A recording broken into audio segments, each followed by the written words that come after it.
This video is sponsored by Brooklyn Bedding. So I recently realized that I have been playing a lot of games that were either in early access and graduated to 1.0 or are early access titles currently. So like for example, in April, I played Loftia, which actually isn't an early access title right now. It's coming to early access later this year, I believe.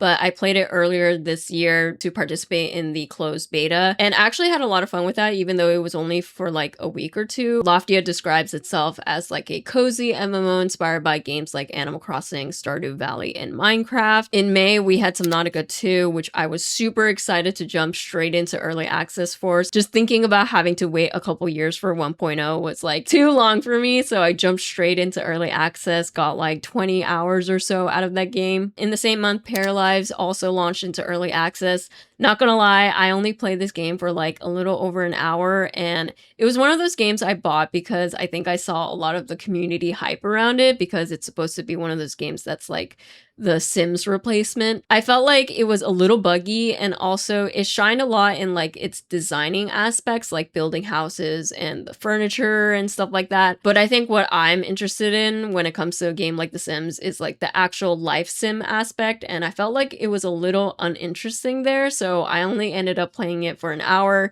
And thinking on it now, I probably could have waited for more future updates than jumping on that game immediately in EA. And then in July, Palworld 1.0 came out. I actually had no idea what Palworld was like as a game prior to 1.0, but I kind of just like ended up picking it up and honestly being really impressed with how much content that game has. I thought Palworld honestly was supposed to be like a janky Pokemon ripoff, but I quickly realized that it's completely own thing. It's actually a really impressive survival adventure monster tamer, and it's completely own genre separate from Pokemon. So yeah, that was an unexpected hit for me. I probably only played for like a little over 10 hours, but even then, I couldn't believe how much there was to do. Like you can work on like base building, obviously taming all of the pals, but I totally understand now why it had such a positive reception at 1.0 because it is quite an impressive game. And then this month, Fields of Mystria launched into 1.0. I've been having a really peaceful and cozy time with this game. I love a little farming sim in between all the games that I play that are nothing like it. Fields of Mystria is one of those titles that I decided to wait for 1.0 because I saw just how positive of a reception it got during its entire 2 years of early access, and I just wanted to enjoy the game as a full complete game and wait for it when 1.0 launched. So yeah, compared to last year, I feel like I've been playing a lot more EA games. I actually don't even remember if I played an early access game last year. And this shouldn't be a surprise to anyone, right? Because early access games are such a normal thing in the gaming industry now, even though early access has been a thing on Steam for over 10 years. Despite how normal it is in the industry to see early access titles now, it's definitely a thing that carries a lot of mixed feelings within the gaming community. I also think I have a lot of stronger feelings on early access as a concept because of playing early access titles myself, but also because I have experience working on early access titles during my time in game publishing. So that is what I want to talk about in today's video, the whole concept of early access. If you're new here, hi, my name is Anna. I talk about video games on this channel, whether that's talking about video games from a community perspective or industry perspective and everything in between. Speaking of, you know what oddly all of those games have in common? In every single one of those games that I just mentioned, you have the ability to create like a cozy home or base, and no cozy home is complete without a cozy and comfortable mattress. Thank you so much, Brooklyn Bedding, for sponsoring this portion of the video. Guys, I've been sleeping on this mattress for the past couple of weeks, and it has changed my life. I went from a thin, full-size mattress to a king-size mattress. This one is the Copperflex Pro from Brooklyn Bedding. I'm someone who needs 8 hours of sleep every single night, but also I sometimes play video games in bed. I sometimes read before I go to sleep, and sometimes I am scrolling on my phone when I'm just resting on the bed. And being able to do all of that on such a huge mattress is just like a dream. A huge plus of the Copperflex Pro is also that it's a cooling mattress. I went from waking up in sweat every time I napped or went to sleep in my old mattress, because the summers here are also just really hot, to being able to sleep with the actual comforter and duvet on top of the bed, because the mattress keeps me cool the entire time that I'm sleeping. And overall, I can just tell I'm much more restful and I have all the energy that I need from a good night's sleep to get on with the day. Brooklyn Bedding mattresses also come with a 120 night sleep trial, along with limited lifetime warranty, plus free shipping to your door. So when you get the mattress, it's going to be all rolled up, and when you unwrap it, it's really easy to set up. So if you're interested in getting a mattress yourself, you can use the link on the screen right here, as well as my code for 30% off. And you can support this channel by saying in your post-purchase survey that you found the mattresses through this video. All the relevant information can be found in the description box below, and thank you so much, Brooklyn Bedding, again for sponsoring this video. Now let's get back to the rest of the video. For the purposes of this video, we'll be talking mostly about Steam's version of early access. I know early access exists on other platforms like GOG, but obviously, Steam's version of early access is the most popular. So if you go to Steam and look up the definition of early access from a consumer standpoint, it says early access is a unique development model that allows games to be played as they progress towards a full release. Early access encourages ongoing updates from developers while letting players participate in direct feedback through gameplay and community involvement. Steam also provides a best practices section for consumers, so you can smartly spend your money before buying a EA game. So it says things like, know what you're buying. With early access games, you are going to be playing a work in progress. You should consider what the game is like to play right now. Look at the screenshots and trailers to see what the game looks like in its current state. There are a lot of ways a game can change as it develops over time, so if you aren't excited to play the game in its current state, then hold off and wait until a future update or full release. And it also notably says, get involved and have fun. Part of what makes early access so engaging is the collaboration between players and the development team. Give feedback, participate in discussions, post screenshots, write guides, and share your experience with the community. On the developer end, Steam provides a separate breakdown of what early access is through Steamworks, which is the backend platform that developers use to publish their games on Steam. Steam Early Access enables you to sell your game on Steam while it is still being developed, and provides context to customers that a product should be considered unfinished. Early access is a place where games that are in a playable alpha or beta state are worth the current value of the playable build and that you plan to continue to develop for release. Releasing a game in early access helps set context for prospective customers and provides them with information about your plans and goals before a final release. In addition, Steam provides a clear breakdown of what early access is not. So they say it's not a way to crowdfund development of your product. If you're counting on selling a specific number of units to complete your game, then you need to think carefully about what it means for you and your team if you don't sell that many units. Are you willing to continue developing the game without any sales? Are you willing to seek other forms of investment? Then Steam goes into a long section of rules, FAQs, and best practices for EA, and it's quite obvious that these are all here because of the history of how EA has been exploited. There's a long history of EA and plenty of developers not following on their promises they made during EA, plenty of EA titles never shipping into 1.0, or devs just simply taking advantage of the early access label. I think most importantly, this line sums it up. Early access is intended as a place where customers can impact the final game, whether that means financially or giving actual game feedback. In theory, this makes a lot of sense. Many studios and developers need the funding that they can get during an early access process to be able to get their games across the finish line. Game Discover Co. ran a survey back in 2023 to see how EA versus 1.0 sales do comparatively, and the summary is basically the median game sells slightly less at 1.0 launch than EA, but the results vary a lot. But they also say you might want to think of the middle 50% as your anchor for visualizing things, and that's a range with 1.0 from about 0.35 times to 1.35 times of early access. That's what you can expect. And then aside from financial reasons, a lot of games can get invaluable feedback from a community of players when they need a big pool of players to give feedback on certain aspects of their game. Maybe the game is like an RPG with like complex battle mechanics or combat systems systems, and they need to hear from their player base directly whether these mechanics feel good. I recently saw this video from CohhCarnage talking about his game Emberville, which, side note, has like the craziest cast of voice actors I've ever seen.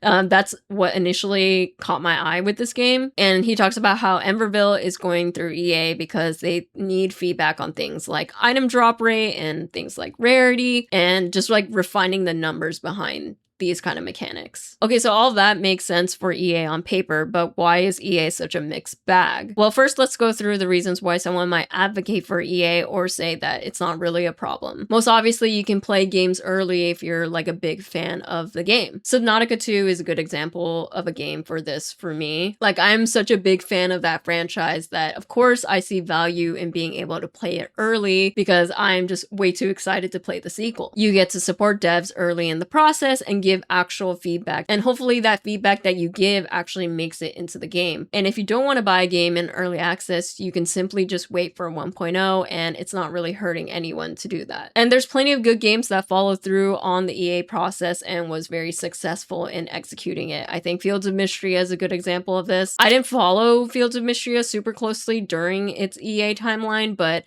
from what I saw, they had a clear roadmap.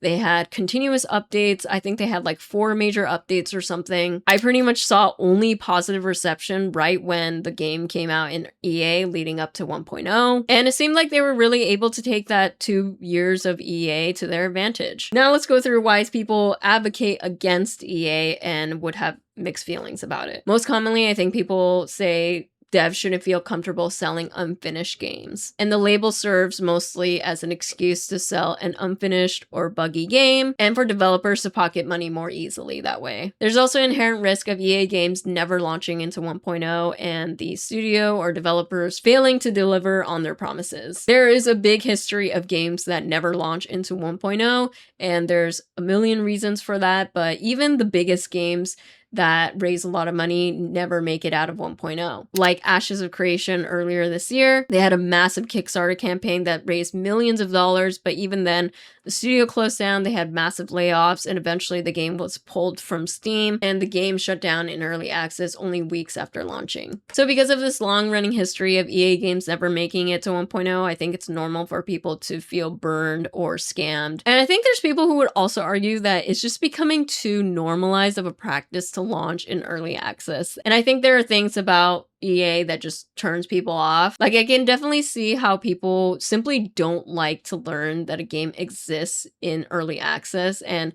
wish they learned of the existence of a game in 1.0 instead. Like, sometimes I will see a game that has like massive potential in its idea, and then I will learn that it's launching in early access and be kind of bummed out because I would be like, I wish I kind of like learned that this game existed way later after it's like considered a complete game, because I want to play it as a complete game, not as an early access title. Like, it's like seeing the potential of something too early. Like, I don't want to get my hopes up in that way. And then I think there's also an argument that by the time that a lot of early access titles reach 1.0, you may have like moved on from that game. I'm thinking about Subnautica 2. Like, I love that game enough to probably replay some of its content, but even then I definitely can see some people being like, oh, I don't want to replay everything that we can play right now. I know that when Palworld 1.0 dropped, the devs basically said to restart your file. I can only speak for myself, but I feel like personally I would be bummed to find out I was being recommended to basically scrap my EA file that maybe I spent a lot of hours on. And those are just things that come with the EA process, right? You might have to scrap save files or go through content again that might feel repetitive because it just might offer a better experience by the time it gets updated in 1.0. So to summarize, early access is clearly a double-edged sword. There are plenty of games that were made better by going through the early access process, but there are also games that broke the trust of their player base by going through EA. So like I mentioned previously, I think I have some strong opinions on EA now that I've played a good chunk of EA games myself, but also working on EA games while I worked in game publishing, so I just wanted to go through a couple of them. I think regardless of whether a game is in early access or not, the price should always justify what you are buying in the current state. I don't think a price of anything you buy for a game should be dependent on its future. So if a game releases in early access and it's $20, it should feel like a $20 game right when you have access to it. Although pricing is extremely arbitrary, I also think that if a studio doesn't really understand the value of their game in its current state, and if they're putting out a $20 game but it doesn't feel like a $20 game, it's also a sign that they might not fundamentally understand the EA process and other aspects of it that is important to the consumer, which is definitely a yellow red flag for me. I also really believe that EA games need a solid feedback system, and I think this is severely underestimated when games decide to go into early access. So it sounds easy on paper, but it's actually like quite an arduous process to gather all the feedback for a game. It sounds easy to be like, oh yeah, you can get feedback from Discord, Reddit, all the social media posts. You can run Google Forms or like surveys, but I think what comes after that, after you gather all your feedback, is very critical to think through. After gathering the feedback, how do you parse through it? How do you determine what makes it in and what makes it out? Is it real feedback that the majority of the player base agrees on, or is it just like a loud Redditor at the top of your subreddit